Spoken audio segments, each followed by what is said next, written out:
There is an area along WaterMooresFerryRoad that has experienced problems with their water supply wells running dry.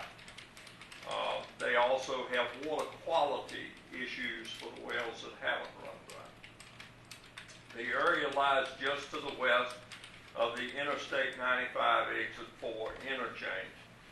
There are, to the best of my knowledge, 8 separate residents that have experienced problems. I'm going to turn to Ms. Dodd. Ms. Dodd, have you experienced any problems on Quarry Road? But I question about the seismologist. Okay, I'll get to that in just a minute.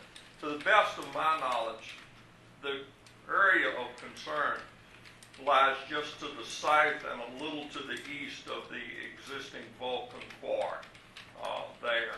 We haven't seen any groundwater problems lying to the north or to the west of the quarry, but it seems to be confined to an area just south of the quarry. Of the 8 households that have experienced supply problems, numerous households have drilled new wells, and unfortunately many of those new wells have also failed. So many of the homeowners in the area believe that the groundwater issues are the result of activities at the Vulcan Rock Quarry. And 2 of the homeowners contacted the Department of Mines, Minerals, and Energy in June of 2012 and asked that agency to investigate the situation.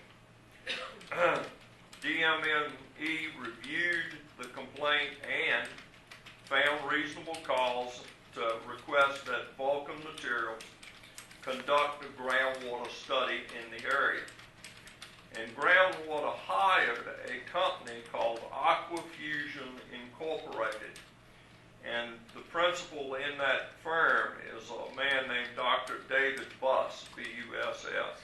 And he's a hydrologist, not a seismologist. So, to the best of my knowledge, no seismologist has looked at the area. Dr. Buss completed his work in January and delivered the findings to Vulcan. Vulcan forwarded that report to Mines and Minerals on February 5th. The Department of Mines and Minerals spent the next few months reviewing the report. They obtained additional information. They visited the quarry and they visited the area along WaterMooresFerryRoad. After all of this work, DMME concluded that the quarry activities are not impacting the groundwater supplies on WaterMooresFerryRoad. On June the 19th, just a couple weeks ago, Mr. Damian Ferrer, who is a DMME mine inspector, met with the residents to review the report by his agency. A total of 9 individuals attended the meeting, including General Assembly Delegate Rosalind Tyler and the supervisor, Mr. James Bond. I was also there. Mr. Ferrer stated that the DMME found the report to be professionally done, objective, and thorough. Mr. Ferrer also stated that DMME is closing its investigation because, and this is a quote, the data does not support action by DMME. DMME has also terminated their special order with Vulcan requesting the well's assessment.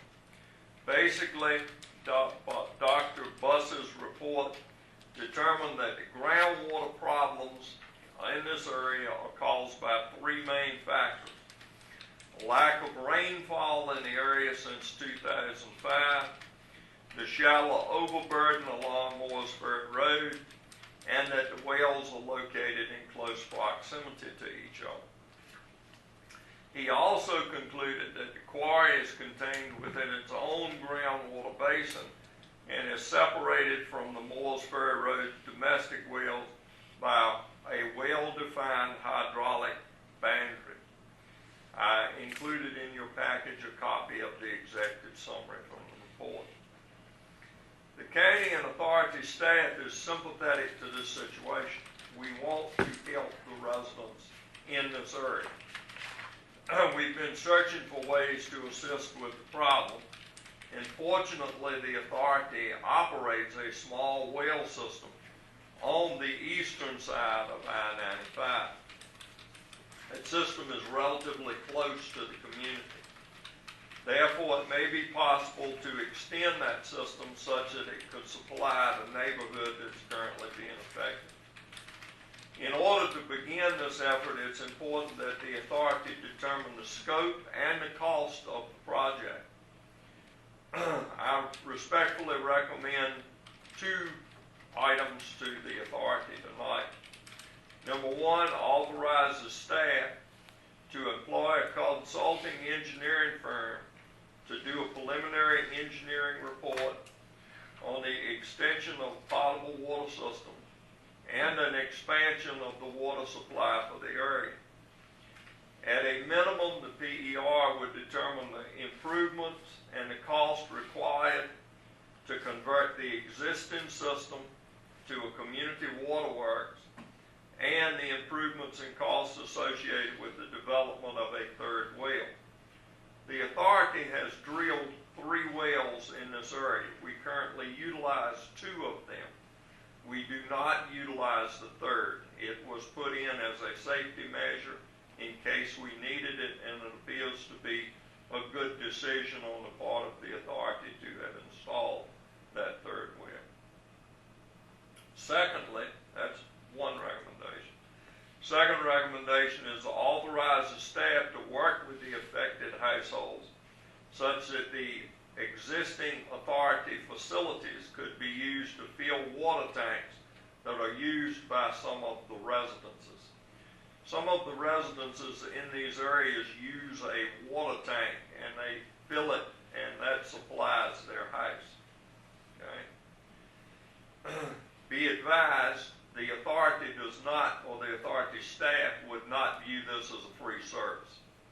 We would work with the participants and with the authority's business office, the water treatment plant personnel, and the maintenance staff to come up with a workable solution. I could have written up something for you tonight to have been a hard and fast recommendation, but I think it's better to let the staff work with the residents and the other authority personnel to work out something that's agreeable to everybody. I'll be glad to answer any questions. Those are all of our recommendations on this particular item. I don't understand how that gentleman, I forgot what his name was, Doctor, Plus, would conclude that Vulcan had not affected the water supply when the whole county was dry in areas, and all of a sudden it's in one location that we're having issues. And you stated that some wells were too close was causing some of the problems? that was what his study, I gave you the results of his study. There were basically 3 items: that we've been rainfall deficient since 2005, that there's a shallow overburden in this area, and that the wells in the area are competing with each other for the available supply that's there. Okay, have you had any other areas in the county that have come up with this same problem? No, sir, not to the best of my knowledge. I have, that's my point, is that, it sounds like to me there's something there that's causing the problem, other than dry and wells too close together. I have a real problem because I know Vulcan has been in there a whole lot longer than I'm old. Yes. And they've been digging and going deeper and deeper, and I know they've got big pumps that are steady pumping water out of that hole back into the creek. So that water's got to come from somewhere and go somewhere. And I just wonder if that's not the issue, and for some reason we're not getting to the root of the problem. Well, the mine inspector, and I tried to be brief, this meeting with the mine inspector lasted for hours. And he suggested to the residents out there that if they wanted to band together to hire their own expert, that it may be a worthwhile expenditure to them. But he was also adamant about the fact that his agency is closing the book on this thing. Mr. Vaughn was there. I think that he listened to very intently to everything that was provided. We were hopeful, the Water and Sewer Authority staff was hopeful, that this report from the state level would bring some assistance to this neighborhood. But it appears at this point that that's not going to be forthcoming. Delegate Tyler indicated that there wasn't a lot that her office could do to assist with this situation. But in spite of the fact that the expert has found it not to be Vulcan's problem, that DMME is not going to do anything about it, and it doesn't appear any assistance is coming, these people are still having some serious issues. I sympathize with the people, I really do, but to me, it's not fair to those residents to have to come back and put in new water line, whatever they've got to do, because when they put those wells on originally, they weren't having a problem with it. Up until the last few years, they started having a problem with it. And we've had people who have drilled wells and they've gone dry in less than 12 months. And something tells you right there, what's happened to the water all of a sudden? Were they putting in bored wells or drill wells? Drill. Most of them were down around 400 feet. I don't understand, but I mean, you know, where do we go as a county from here? I don't know. I mean, really, I'm just, that's not in my district, and I'm speaking up for the ones up there being quiet. But I think it's, you know, we need to, I don't know what we need to do. We got to do something for it. We really do. Really do. I think the permanent solution that staff has recommended to you is that there be an extension of the water line from our current well system to serve these 8 families. Now, there are 2 things that need to happen as is laid out by Clemens' memo. We need a PER on the actual water extension and get a good, solid budget on which to make some financial decisions. But then we need to look at converting the quality of the water in the wells from a non-community source of water to a community source of water. So we may need to improve, perhaps, incrementally, the quality of the water there for it to be a community serving well system. And that authorization is being requested from you tonight by Mr. Clemens. Sounds like we need to do that. If they're closing their report, and this is an option, then we can try to get water to these 8 families. That's fine, that's right, that's what y'all do. My concern is the residents are left holding the bag. And that's my concern. But I mean, we've got to do something, no question. And I did entertain a motion that we proceed with the recommendation that Mr. Clemens brought forward. Second. Any discussion, further discussion? If there's something more immediate that we can do to help the families, I think the staff is open to your suggestions, but there is a process by which you have to go through these improvements, and while we're on that process, short of having our facilities available for the folks to come as we can schedule for them to get water and take it back to their homes so that they can use that as water in the temporary time that intermediate time that it takes for a permanent solution to be there. We're certainly open to suggestions. Y'all want to proceed with that also? I think that would be like, Well, I'm just adding, all I think I'm saying is that we're open to suggestions. If you've got something more immediate that you Let's think take we the should first do. motion we've got and prove that, then we'll back up. Okay. All in favor of the motion that was submitted, let know by saying aye. Aye. All opposed, no. Motion carried, then go ahead. Mayor, I would like to add the amendment that Mr. Whitaker has said. Well, the only thing I'm asking, if there's something else we should be doing other than what's laid out here, we're glad to implement it. We don't know what that is, though. We don't know what it is, but if something should, if another solution should come available, then it's on the